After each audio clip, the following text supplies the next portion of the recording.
In today's world, the most powerful weapon isn't a missile. It's a microchip.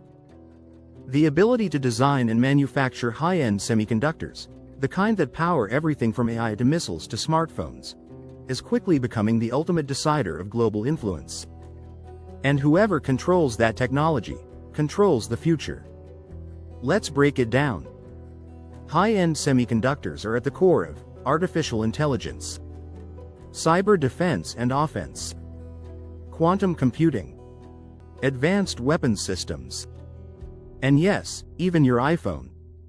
In 2024, the global semiconductor market was valued at over $580 billion. And it's projected to exceed $1 trillion by 2030.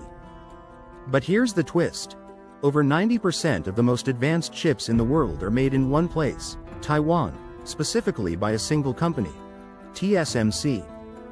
That's why you hear about Taiwan so much in global headlines. It's not just a democracy on China's doorstep, it's the beating heart of the digital world. Now, here's where things get serious.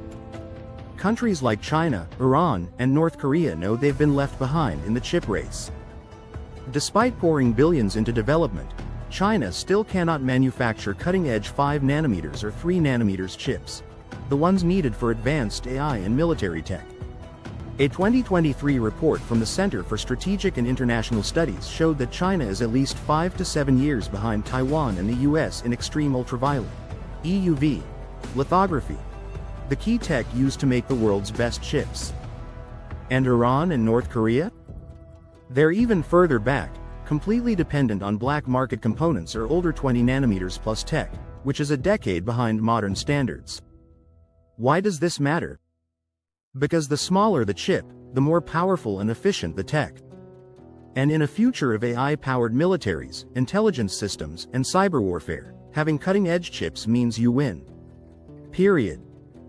Let's be blunt. Authoritarian regimes like the CCP, Iran, and North Korea have no business controlling the world's most powerful tech. China has already used digital surveillance to monitor over 1.4 billion citizens and export that model to dozens of other countries. Iran has used tech to suppress protests, launch drone strikes, and build cyber warfare divisions. North Korea has hacked banks and governments across the globe just to fund its weapons program.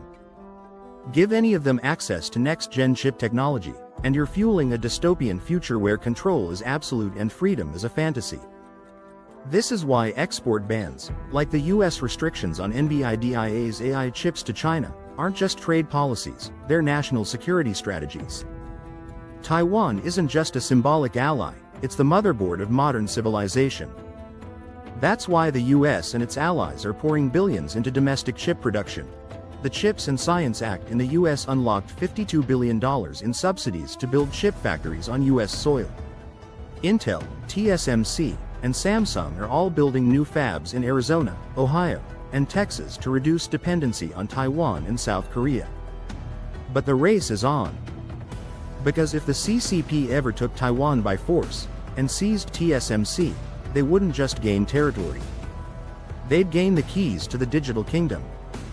And that's a future the free world can't afford to allow. This isn't just a tech war.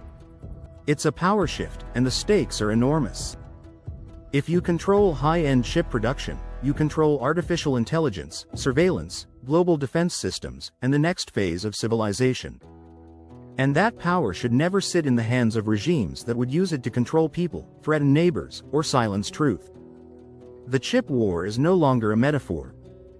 It's the front line of a very real global battle for the future.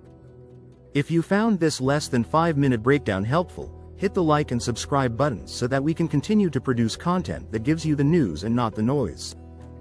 The world is shifting fast, and you deserve to understand exactly where you are.